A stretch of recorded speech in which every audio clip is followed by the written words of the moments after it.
Welcome back to another episode of Red Zone in the Lab podcast. I am Deuce, that's RITL, also pronounced Riddle, that's DEUCE. Thank you so much for joining me once again, taking your time. I appreciate it.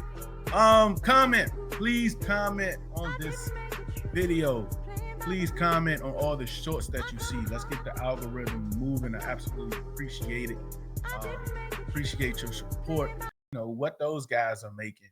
You know what the market is, and all those different types of stuff. We're gonna definitely talk about that. But let's get into Brandon Coleman. Yes, Brandon Coleman mentioned to Scott Abrams, Scott 7 News, about the switch. You know, we're gonna play tackle year one, guard, whatever. You know, Coleman said, "Look, to be honest, I really don't care where I play. Wherever they need me at is where I'll work into." So far from what we've been seeing from camp and hearing from camp is that he's been switched to left guard. That's where most of his reps is coming from, left guard.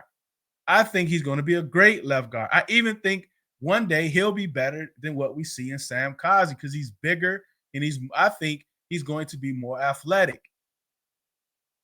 I think he's going to be more powerful. I think having Tunsil and Coleman over there for the next 2 to 3 years is going to be gigantic for this offense. And it may even be longer than that.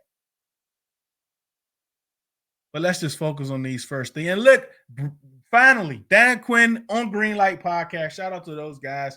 He said Coleman will play left guard this season. So there's no more, guessing. You don't have to do the guessing thing anymore. He's playing left guard. That's where he's going to start out with, left guard.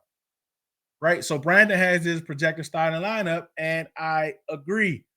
Tunsil, Coleman, Biadasz, Cosmi, Connolly. The battle for the offensive line to me is going to come at right guard because of Cosmi's injury. I'm not expecting to see him till after week 10. Maybe they'll open him up week 10 and then, go from there for the next few weeks.